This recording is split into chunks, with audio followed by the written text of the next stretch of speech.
Purdy Peacock. What a zoo! Purdy Peacock lived on a farm with lots of bright green grass, colorful flowering bushes, and a big golden-colored barn. Purdy loved his life on the farm and enjoyed watching his family and friends frolic and play in the bright glow and warmth of the big yellow sun. One day, while Purdy was watching the Peachicks run around and play in the green grass, Purdy started thinking about his own youth and the rest of his family. Purdy was remembering his grandparents and had been told that his grandmother, Juniorette Peacock, was hatched from an egg that had come from a zoo. It was then that Purdy decided that the family should make a trip to the zoo and see if he could find any other peacocks, peahens, or peachicks that were related to him. He wondered if he had any peafowl aunts or uncles that he did not know about. The next day, Purdy and his family made the long journey to the zoo. As they walked through the entrance gates of the zoo, Purdy said, "Hello, my name is Purdy. How are you doing this fine day?" The receptionist answered, "I'm doing fine, thank you, and how are you?" Purdy replied, "I'm okay, but I'm here today looking for my relatives. Can you help me?" The receptionist replied, "I'm sorry, but I'm new here, and I do not know anyone yet." Purdy said, "That's okay. I'll just have to look around and ask everyone I see." The receptionist said, "Have a wonderful time." "We will," exclaimed Purdy. Their first stop was something called the desert, where they saw the cactus. It was so nice and toasty warm there, and it made them so comfortable and relaxed. They saw the prairie dogs running around in the sand mountain, but they were so busy that Purdy could not get them to stop running around long enough to talk. Next they saw the cutest little deer and some meerkats. Purdy said, "Hi, my name is Purdy Peacock, and I have come searching for relatives of mine. Would you happen to know any peacocks?" The meerkats approached Purdy and chattered. "No, we don't leave the desert, so we have not seen any peacocks." Purdy said, "Okay, thanks. How about you, dear?" The deer replied, "I have not seen any peacocks either. I just stay here with my friends, the meerkats. Good luck on your search, though." Purdy replied, "Thank you so much, and have a great day." The warthogs were next, and Purdy got the same response from them. It was fun meeting them and watching them as they wandered around and had fun in the water puddles. There was also a bat-eared fox, and they were having a great time meeting everyone. Purdy approached the tawny frogmouth bird. "Howdy, tawny frogmouth. I think you look like you would be a friendly one. Do you mind if I ask you a question?" Tawny frogmouth replied, "I don't mind at all. What would you like to know?" Purdy said, "I am looking for my relatives, the peacocks. Would you know where I could find them?" Tawny frogmouth regrettably said, "I'm sorry, but I don't know." "Don't worry, I'm sure you'll find them. The zoo is a big place, and I have heard that there are peacocks here." "Thanks," said Purdy. The peachick saw a sign that said, "This way to the creatures of the dark," and wanted to go. Purdy figured it would not hurt to ask everyone there if they knew where the peacocks were. It was very dark there, and the peachicks were a little frightened and hung on to each other. There were bats flying around in the dark and clinging to the walls, and there were alligators, too. At one point, Purdy leaned over the edge and asked the alligator, "Hey there, Mr. Alligator, would you happen to know where I could find the peacocks?" The alligator grumbled, "No, I don't, but if I did, I'd eat them." Purdy and his family left as quickly as they could, and later laughed and figured they should not have awakened the alligator from his nap. They would not do that again. It was time to go check out the fish. Purdy and his family enjoyed watching the sharks and the jellyfish in the water swimming back and forth. It was so much fun to watch, and it made them all so relaxed. They were really enjoying their time at the zoo, but Purdy still wanted to see if they could find any relatives, so it was time to move on. But before they did, Purdy decided that he would check and see if the penguins knew where to find the peacocks. The penguins were having fun in the ice when Purdy asked, "Do you know where the peacocks are?" They stared back at Purdy and replied, "Sorry, we don't know."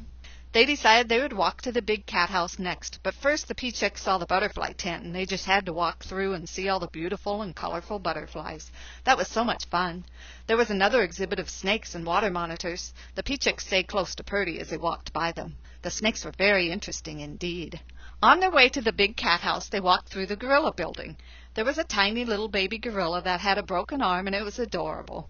The peachicks squealed with delight watching it. It was very, very cute. Then there were the huge gorillas that were sitting around resting and looked like they were the kings of the jungle. Purdy and his family enjoyed seeing them all.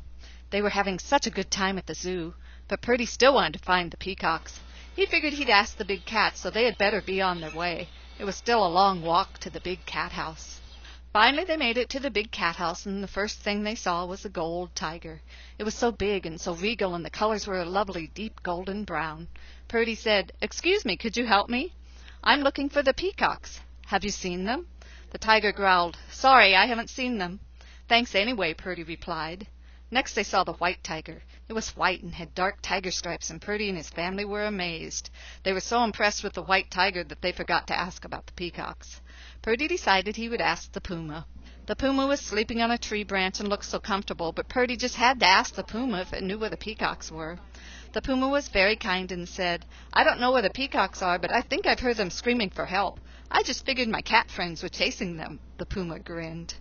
Purdy thanked the puma and said, "Have a nice day." After that, Purdy decided that he would not ask the leopard or the cheetah. Purdy and his family thought the big cats were just magnificent. They were having a fantastic time at the zoo, even if they did not find the peacocks. They walked to the jungle, and maybe the peacocks would be there. They saw monkeys climbing on the tree branches and having a great time. There was a pygmy hippo in the water, and it was fun to watch, and there was a waterfall, too. Purdy and his family stopped to rest. They saw a small bird flying around and perching on the branches. Purdy asked, "Bird, would you happen to know where I can find the peacocks?" The little bird chirped, "I don't have time to talk to you right now. Do you see that lady over there? I'm going to go see if she is friendly and if she has any food I can eat. People always think that I am so cute, and they can't resist giving me a tiny piece of a cracker. And watch, I'll follow her down the path. They just love that. I have way too much fun. Good luck with your search for the peacocks." Purdy thanked the little bird and said, "We'll watch you have fun with that lady." And the little bird did just that, and Purdy was so amused. Oh, what a good time they were having, and they enjoyed meeting all their new animal friends. Next they saw the absolutely brilliantly colored macaws. They were squawking and climbing on the trees. There was a duck across a small pond that wanted to fly across and eat the macaw's food. Maybe the duck could be of some help, and maybe it would know where the peacocks were. Purdy yelled down, "Howdy, duck. Would you mind if I asked you a question?" The duck quacked, "Nope, what would you like to know?" Purdy said, "Do you know where the peacocks are?" The duck said, "I'm not sure, but I think they're running around everywhere outside. I'm hungry and want to eat the macaw's food over there, but they keep chasing me. I won't give up, though. I hope you find the peacocks." "Thank you very much. I hope we find them, too," replied Purdy.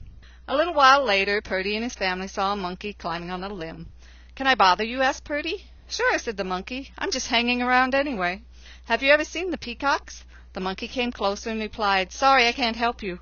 I don't get out much. I'm too busy climbing on the trees and swinging from the branches. I hope you find them, though. If not, please come back and visit with me again sometime soon." Purdy said, "Thanks. The next time we are at the zoo, we will look you up and we can visit again. You are so kind." It was late and the zoo was getting ready to close. Purdy and his family did not find their relatives that day, but that gave them an excuse to return one day very soon to find the peacocks. They knew the peacocks had to be at the zoo somewhere, but they just did not have the time this day to find out. Their day at the zoo was a fun one, and they had met so many new animal friends that they just could not wait to return to the zoo to see them all again. It had been a long day, and when Purdy got home, he took a nap and was dreaming about the zoo.